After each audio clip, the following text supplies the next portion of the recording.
میرے لیے, ان دوستوں کے لیے, سب کے لیے برابر ہے. باقی سیاست ہے, نشیب و فراز آتے رہتے ہیں. کل وہ یہاں بیٹھے تھے, ہم ادھر بیٹھے تھے, آج صورتحال بدل گئی ہے, کل پھر بدل جائے گی.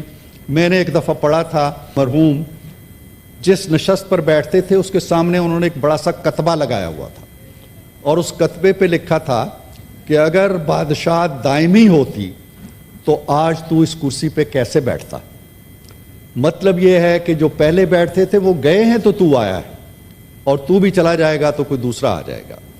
حکومتیں آتی ہیں, حکومتیں چلی جاتی ہیں, ہم لوگ یہاں بیٹھے ہوئے ہیں, کل ہم نہیں ہوں گے, کوئی اور آ جائیں گے, ہماری ینگ جنریشن آ جائے گی. لیکن کچھ روایات ہوتی ہیں, کچھ اقدار ہوتی ہیں, کچھ ویلیوز ہوتی ہیں جو انڈیویجول بھی چھوڑ کے جاتا ہے اور جو پارٹیز بھی چھوڑ کے جاتی ہیں. ہم آج, ہمارے بہت سے کولیگز ہیں جو یہاں سے چلے گئے, اس وقت یہاں پہ نہیں ہیں, لیکن ہم انہیں یاد کرتے ہیں, ان کی تقاریر کو یاد کرتے ہیں, ان کی ڈیووشن جو تھی لیجسلیشن کی طرف تھی, یا بڑے جو پرنسپلز ہیں ان کی طرف تھی, ان کو یاد کرتے ہیں. سو ہمیں بھی, میرا خیال ہے کہ اگر اچھے الفاظ میں یاد کیا جائے گا تو ہمارے بچے خوش ہوں گے کہ ہمارے بڑوں کو اچھے الفاظ میں یاد کیا جا رہا. تو یہ ایک اچھی اسپرٹ ہے جو میں دیکھ رہا ہوں, اور اللہ کرے کہ یہ جاری رہے. میں پھر گزارش کروں گا کہ جس طرح تقاریر علی ظفر صاحب کی ہو, کل لیڈر آف دی اپوزیشن کی تھی, بڑی توجہ اور انہماک سے سنی گئی. تلخیاں ہوتی ہیں, ظاہر ہے انہوں نے اپنی پارٹی کی نمائندگی کرنی ہے, ان کے جذبات ہیں, ان کے احساسات ہیں, وہ انجر بھی ہوئے ہوں گے. انہیں کل اگر ہمیں تکلیف ہو رہی تھی آج انہیں ہو رہی ہے, اس کا اظہار وہ کریں گے, اس سے ہم نہیں روک سکتے. لیکن یہ کہ سن لیا جائے. آج میرے کولیگ جن سے میرا زیادہ تعارف نہیں ہے, وہ پہلی بار یہاں ہاؤس میں بول رہے ہیں, تو میرا خیال ہے انہیں بھی سن لیا جاتا. کوئی ایسی تلخی کی بات نہیں ہے, آپ کی باری آئے گی, آپ بات کر لیں گے. تو یہ ماحول اگر ہم طے کر لیں کہ کہا جاتا ہے جی کہ سچی بات کہنا بڑا مشکل ہے, لیکن سچی بات سننا کہنے سے بھی زیادہ مشکل ہو گیا ہے. اس لیے میں کہوں گا کہ بات سچی ہو, آپ کے نزدیک شاید سچی نہ ہو, لیکن سن لی جائے. ہم جیسے سن رہے تھے آپ بھی سن لیں, تو بہت اچھی بات ہے. یہاں کہا گیا جی کہ عمران خان صاحب کا ذکر کیا گیا. میں بڑے ادب و احترام سے ان کا نام لیتا ہوں. وہ ایک نیشنل لیڈر ہیں, ان کی فالوئنگ ہے, اور ان کے نام سے ووٹ لے کے یہ میرے دوست یہاں بیٹھے ہوئے ہیں, اور ایوان زیری میں بہت بڑی تعداد میں بیٹھے ہوئے ہیں. تو ہم ان کی قدر و منزلت کرتے ہیں. بات یہ ہے کہ کچھ چیزیں ایسی ہیں جو ہم ذرا مختلف اینگل سے دیکھتے ہیں, وہ مختلف اینگل سے دیکھتے ہیں. کل بھی کہا گیا, آج بھی کہا گیا, میرے نزدیک آج پاکستان کے اندر کوئی پولیٹیکل قیدی نہیں, ایک بھی سنگل پولیٹیکل قیدی نہیں. پولیٹیکل قیدی کون ہوتا ہے؟ پولیٹیکل قیدی وہ ہوتا ہے جو کسی پالیٹکس میں پولیٹیکل وابستگی کی وجہ سے اسے جھوٹے فیبریکیٹڈ کیسز کے اندر پھنسایا جاتا ہے اور جیل میں ڈال دیا جاتا ہے. آپ نے بھی 9 سال جیل کاٹی. مجھے نہیں معلوم کہ آپ کا جرم کیا تھا, قوم کو بھی نہیں معلوم کہ جی آپ نے 2 بندے بھرتی کر لیے تھے, لیکن ٹھیک ہے, آپ کو سید یوسف رضا گیلانی کو کسی جرم کی سزا نہیں ملی تھی. ایک پولیٹیکل, آپ کو وزیر اعظم ہوتے ہوئے ایک یا 2 منٹ کی سزا دے کے گھر بھیج دیا. ان چیزوں کو ہم بھول جانا چاہتے ہیں.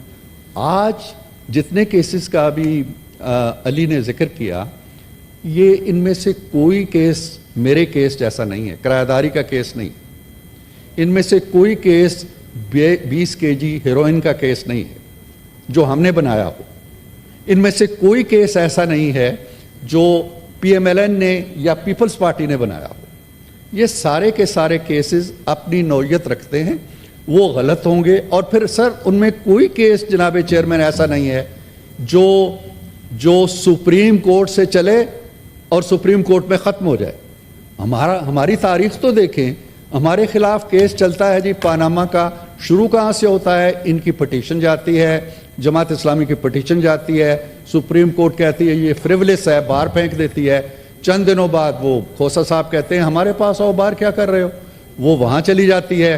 اس کے بعد سارے ایک لمبا پنڈورا باکس آئی جی ٹی کسی اور کے لیے بنی ہے, کسی اور کے لیے واٹس ایپ کالز کے ذریعے ممبرز نامزد کیے گئے ہیں. हमारा तो केस ही सुप्रीम कोर्ट से शुरू हुआ, सुप्रीम कोर्ट में खत्म हो गया, नो अपील, नो वकील, नो नजरसानी। तो अब ऐसा नहीं हो रहा है, केसेस चल रहे हैं, इनको रिलीफ भी मिल रहे हैं, और मैं सरेआम कहता हूं, मेरी पार्टी इस पे यकीन रखती है कि इंसाफ होना चाहिए। हम बिल्कुल नहीं चाहते कि जो सलूक हमारे साथ हुआ, जो नाइंसाफियां हमारे साथ हुई, जिस तरह इंसाफ को क्रश किया गया, जिस तरह कारिंदे जाके जजों के घरों में गए कि इनको जमानत नहीं मिलनी चाहिए, अल्लाह करे इनके साथ ऐसा ना हो।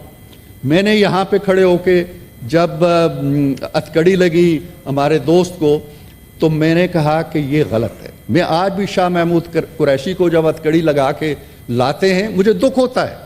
इससे क्या लेना चाहते हैं हम? इससे क्या हासिल करना चाहते हैं?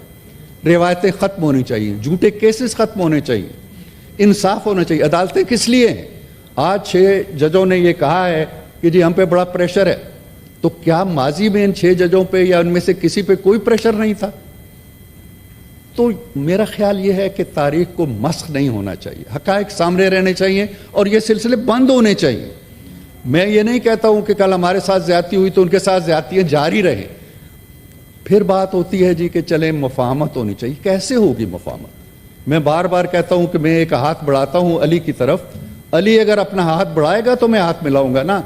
अगर वो अपना हाथ जेब में डाले रखेगा या हाथ बांध के खड़ा हो जाएगा, मैं हाथ नहीं मिला सकूंगा। हम हाथ आज भी इनकी तरफ बढ़ाते हैं, हाथ मिलाएं।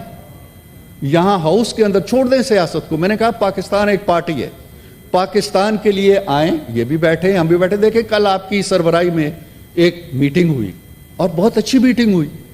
हमने हाउस के बारे में इनके साथ मिलके सारे मामला तय कर लिए, इनके कंसर्न्स भी नोट हो गए। ये वो स्पिरिट है जिससे हमें आगे बढ़ना चाहिए। इनके वजीर आला ने कल कहा जी कि मैं हमला कर दूंगा इस्लामाबाद पे और मैं कब्जा कर दूंगा, मैं चढ़ाई कर दूंगा। इन जुबानों को लगाम दें आप, ये आपके काम नहीं आ रहे हैं। आप अगर एहतजाज के लिए उस शख्स से मिल सकते हैं जिसका नाम अचकजई है, महमूद खान अचकजई है, जिनके बारे में आपके लीडर का एक रवैया रहा है, उनको आप सदर के लिए नामजद कर सकते हैं। और मौलाना फजलुर रहमान से, जिनका नाम भी आप भूल गए थे कि नाम क्या है उनका, उनके साथ आप एहतजाज के लिए बैठ सकते हैं। तो पाकिस्तान की तामीर के लिए, मामलात को हल करने के लिए, पाकिस्तान को आगे बढ़ाने के लिए हमारे साथ क्यों नहीं बैठते? हमारे साथ भी बैठे। एहतजाज के लिए अगर उन लोगों के साथ बैठते हैं जिनके साथ हाथ मिलाना आपको गवारा नहीं था, जिनको उनके नाम से पुकारना आपको गवारा नहीं था, तो हमारे साथ बैठे। हम आपकी इज्जत करते हैं, आपका एहतराम करते हैं। आप आए, हम मिल बैठ के इस हाउस के अंदर कम अज कम एक ऐसा माहौल पैदा करें और इस हाउस से वो रोशनी फूटे जो इस सियासी इंतशार को ख़त्म कर दे, इस सियासी पोलराइजेशन को ख़त्म कर दे। एक ऐसा पैगाम हम दें जो हमारे लीडरों तक भी जाए। तो मैं ये गुजारिश करूंगा कि ये हाउस, जिसको ऐवान बाला कहते हैं, ये हर लिहाज से बाला होना चाहिए। सियासी जो आलाइशें हैं उनसे भी बाला होना चाहिए।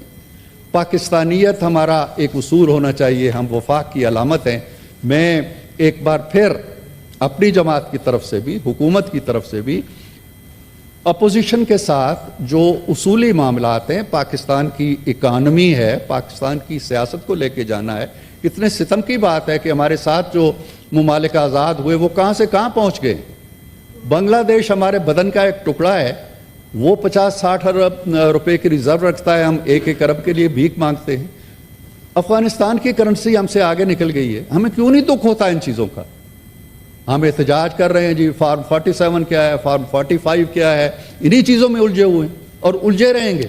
और इन उलझे रहने का नतीजा ये है कि हमारे कदम जनाब चेयरमैन आगे नहीं बढ़ रहे। ये चीज़, ये बेड़ियां हमने खुद अपने पाँव में बांधी हुई, ये हथकड़ियाँ खुद लगाई हुई पेटी थिंग्स के अंदर। 18 में हमारे साथ भी ये हुआ था, 2018 में हम भी कहते रहे जी कि RTS फेल हो गया, हमें ये कर दिया। हम वहाँ आके बैठ गए, हमने अपना किरदार अदा किया, हमने पॉजिटिव किरदार अदा किया और उस वक्त तक किया जब तक इन्होंने अक्सरियत नहीं खो दी।